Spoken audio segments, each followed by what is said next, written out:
Hey G1FOUR people, today we're comparing two undeniable champions of their day. We've got the current model, the Zoom G1/4, and from about 10 years ago the G1U. This was a nice efficient compact multi-effects pedal that had a USB interface built into it, but the USB interfaces on the two have different purposes, and we'll talk about that in just a moment. First of all, let's compare the actual tone that comes out of them.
Okay, so that's a comparison of the sound. Now let's have a look at the physical differences. Obviously, the interface is quite different with the two. When the G1U first came out, it was very similar in vein to many other effects pedals at the time. The trend was to turn a dial and set the value of any particular location using the other dial, and then you'd switch back to a play mode to carry on playing. As far as I'm aware, Zoom was also the first to put in rhythm patterns. The rhythm patterns are much more simple and not so great sounding on the G1U when compared to the G1/4. There's also an interesting difference in the looper. You get 5 seconds only on the G1U. 5 seconds, that's not much to loop with.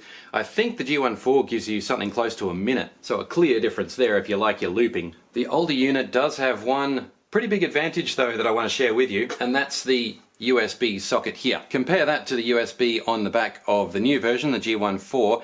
This is just a communication socket, whereas this one is actually a recording interface. So it's quite surprising that Zoom have removed that option, although I guess Zoom might be working on the logic that most people have some other recording USB interface in their studio these days. This one also has another advantage, and that is the expression pedal socket, although I'm actually pointing at the wrong one. This is the control pedal socket. So you can plug in a wah style expression pedal or any other kind of expression controller and get all the advantages of the wah sounds, fade ins, fade outs, changing the speeds of modulations and all those kinds of luxuries which you don't really get on the G1/4. The G1/4 relies more heavily on the dynamics of your playing and just the way you set up your patch. And when it comes to expression pedal control, it hands over to the G1X4, which is of course the expression pedal equipped version of the exact same thing. Getting back to the operating system, yeah, it is pretty different on both of them. I wouldn't want to argue that either was faster though. I guess you could say the G1/4 is much more detailed, more in-depth, and it actually has more effects on board. That's an undisputable fact. The dial mechanism, once you're used to it though, is extremely quick for editing user patches and immediately get into the fun of playing with the G1U. If you really are a deep thinker about your sound though, then yeah, definitely the G1/4 is going to give you that scope for accuracy in your sounds. If I had to pick which one was more durable, I guess on a very small margin I'd go for the G1U because of its rounded edges.